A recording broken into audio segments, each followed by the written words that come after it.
মেয়েদের আসলে বিয়ে হয় না, একটা চাকরি হয় যার কোনো অ্যাপয়েন্টমেন্ট লেটার থাকে না। শুধু মহা ধুমধামে ও বিশাল আয়োজনে হাজার লোকের সাক্ষী নিয়ে একটা অনুমতিপত্র পাস হয়, যার কোনো দরখাস্ত থাকে না। মেয়েদের আসলে বিয়ে হয় না, একটা পার্মানেন্ট চাকরি হয় যার কোনো প্রমোশন হয় না। শুধু কিছু দায়িত্ব পায়, ভালো লাগুক আর না লাগুক, মন প্রাণ সঁপে সে দায়িত্বগুলো পালন করতে হয়। সব কিছু উজাড় করে বুঝিয়ে দিতে হবে সে বড় দায়িত্বশীল, কিন্তু দায়িত্ব বুঝিয়ে দেওয়ার কেউ থাকে না।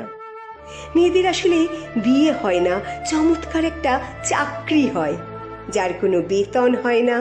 নিজের কিছু ইচ্ছে পূরণের আশায় কখনো যদি 2-4 টাকার প্রয়োজন হয়, ওটা পেতেও হাজারটা কৈফিয়ত, অথচ কারোর সাথে কষ্টগুলো ভাগাভাগি করতে পারে না।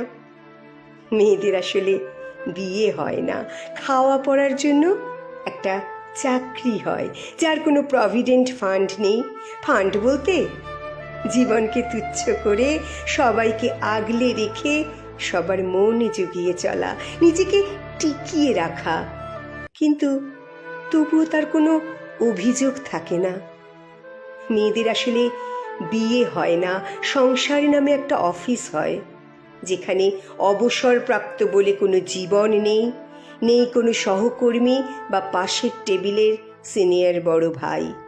তবে ভুল ধরার লোকের অভাব নেই, অভাব নেই অর্ডার করার লোকের, অভাব নেই কটু ভাষা দেওয়ার লোকের, শুধু অভাব ভালোবাসার।